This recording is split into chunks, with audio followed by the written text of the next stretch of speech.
Born near Coleraine, Ireland, immigrated to Pennsylvania, USA in 1765. Died in Rogersville in 1807, age 67. And then this is Deborah, relict of William Alexander, born in Chester County, Pennsylvania. Died in Rogersville in 1828, aged 76. This stone was probably placed by their son, who was Dix Alexander. William Alexander's wife's maiden name was Dix. Deborah Dix was her name, so that's why he has kind of an unusual name, Dix in the plural. That's why his name was Dix Alexander, and he's probably the person that placed this stone, because this was obviously done quite a bit later than 1807. Well, this stone we're going to piece it back together. We're basically going to epoxy it back together with a product that's made for that purpose. Before I do that, I'm going to go back and see if I can locate this one missing piece right here.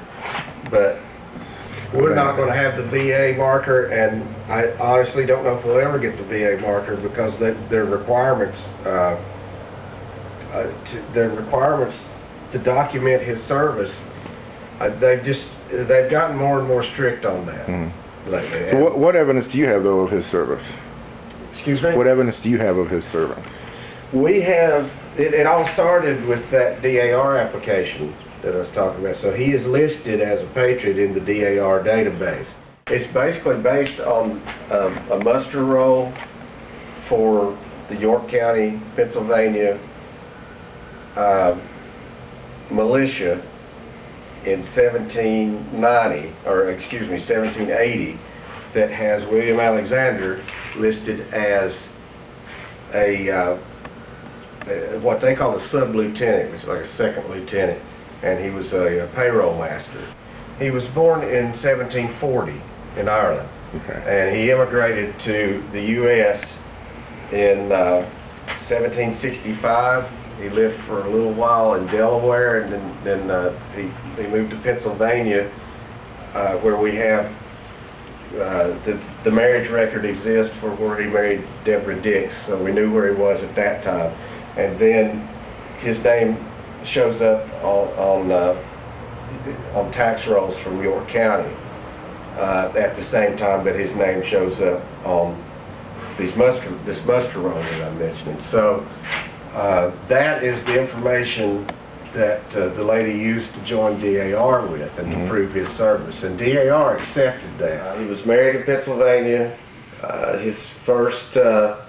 His son, Dix Alexander, was born in Pennsylvania in 1790, so he moved down here sometime after 1790, when we're not sure. Tax rolls up there indicate that he was a merchant of some sort, and I believe that he probably was here too.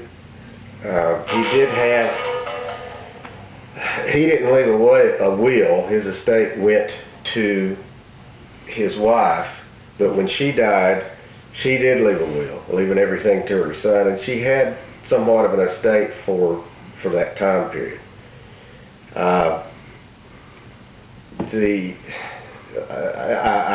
That's about all I really know. There's much more known about his son. We know a lot about his son. In fact, his son even served in the War of 1812 and applied for a pension in 17.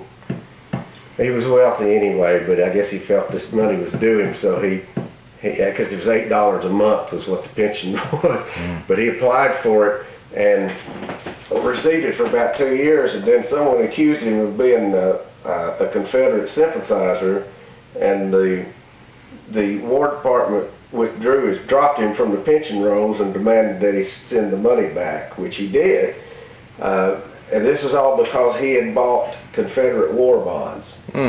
And his pension file is online, on the Phone 3 website, and it's 128 pages of documents.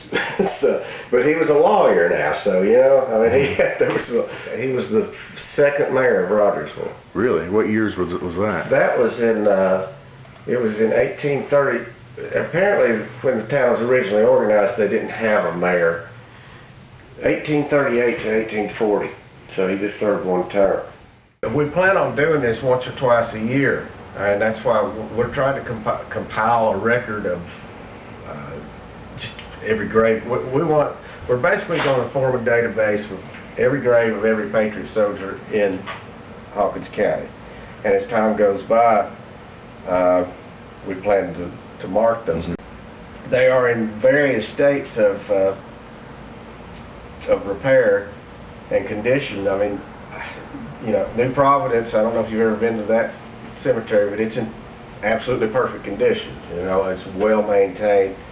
And then there are ones like this, which are somewhat maintained. And then there are those that are buried in honeysuckle too that I've been to, and you know, they're really going to take some work.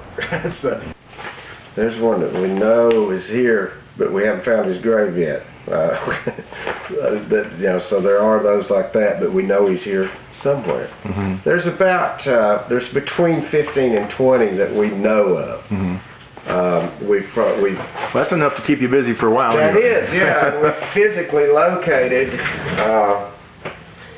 We have physically located about 10 of them. That's sort of a winter project for me, just to go out riding around in the afternoon, you know, with a couple of friends, and we'll go see if we can find these little cemeteries, and sometimes it's just that one grave, you know, but yeah, there's enough to keep us busy for a while.